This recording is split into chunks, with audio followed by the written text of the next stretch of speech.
എങ്കിൽ ഇനി ആൾക്കാരെ വിളിച്ചോണ്ട് വേണം. എന്റെ കൈത്തരിപ്പ് ഇതുവരെ മാറിയിട്ടില്ല. പട്ടി, നീ വലിയ ബോക്സിംഗ് ചാമ്പ്യനൊക്കെ ആണല്ലോ, എന്നിട്ട് ഇപ്പൊ ആളായിരിക്കാൻ ആണുങ്ങൾ വരേണ്ടി വന്നു. അല്ല, അത് പിന്നെ യാതൊരു മുന്നറിയിപ്പും ഇല്ലാന്ന് ഇടിച്ചാ ആരായാലും വീണു പോവും. പിന്നെ അടിക്കാൻ വരുന്നവൻ നോട്ടീസും മുന്നറിയിപ്പും ഒക്കെ തന്നിട്ടല്ലേ അടിക്കാൻ വരുന്നത്. ഇട പിന്നീന്ന് വരുന്ന അടി എങ്ങനെയാ തടുക്കേണ്ടതെന്ന് ഞാൻ നിനക്ക് പഠിപ്പിച്ചു തന്നിട്ടില്ലേ? പിന്നെന്താ? ആഹാ, അത് ശരി. അപ്പൊ അതും പഠിപ്പിച്ചു കൊടുത്തു. ഇതാണ് നിനക്കൊക്കെ ഞാനൊരു നമ്പരും പഠിപ്പിച്ചു തരാത്തത്. ഒന്നിങ്ങോട്ട് വന്നേ. ഒരാൾ ഗോൾ അടിച്ച പോസ്റ്റിൽ കയറി പിന്നെയും ഗോൾ അടിക്കരുത്. അത് തന്നെയാണ് എനിക്കും പറയാനുള്ളത്. ഗോളി ഇല്ലാത്ത പോസ്റ്റ് കയറി വെറുതെ ഗോൾ അടിക്കാതെ. ഞാനൊരു ഗോൾ അടിച്ചോട്ടടാ.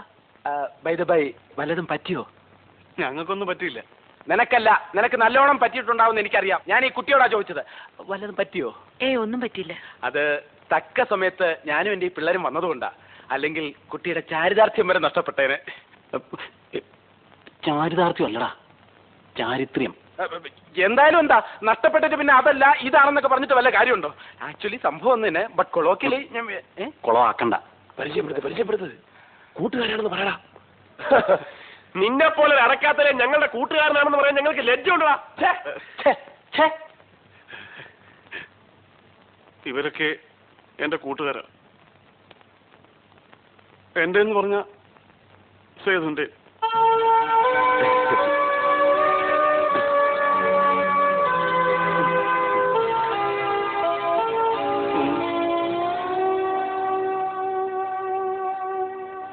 സേതു ആത്മഹത്യ ചെയ്ത് എന്തിനാണെന്ന് മായയ്ക്ക് അറിയണമല്ലേ? എന്നാൽ അറിഞ്ഞോളൂ, സേതുവിന് ഈ നാട്ടിൽ ഒരു പെൺകുട്ടിയോട് പ്രേമമുണ്ടായിരുന്നു.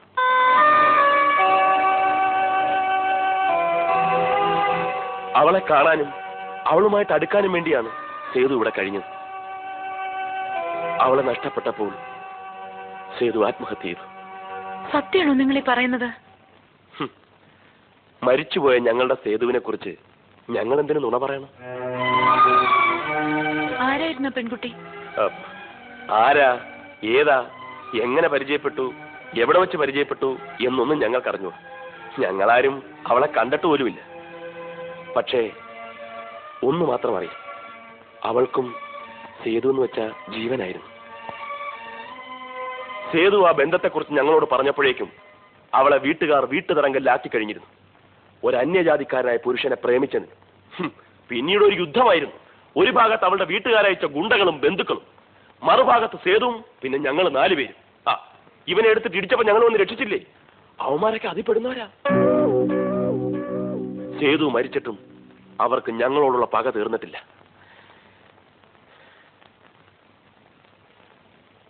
അതെയോ?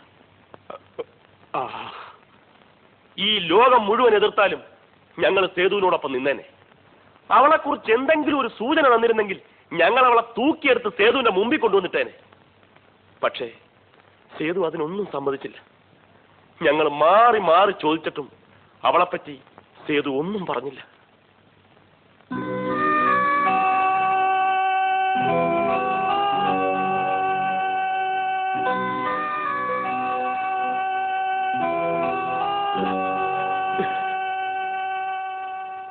മടങ്ങുമ്പോ ഞങ്ങളെ 4 പേരെയും കെട്ടിപ്പിടിച്ച് സേതു കരഞ്ഞു.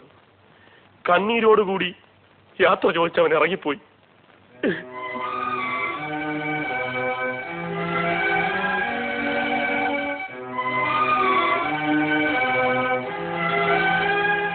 പക്ഷെ അത് അവന്റെ അവസാനത്തെ യാത്രയായിരുന്നെന്ന് ഞങ്ങൾ അറിഞ്ഞില്ല.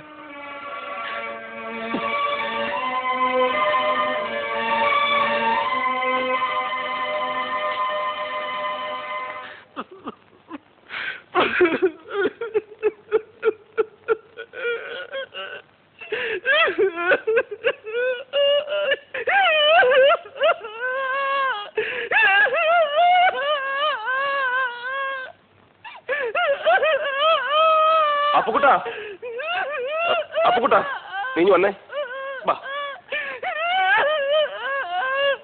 ഓവറാക്കി ഇത് ചളവാക്കാനാ പുല്ലേ. Okay okay okay okay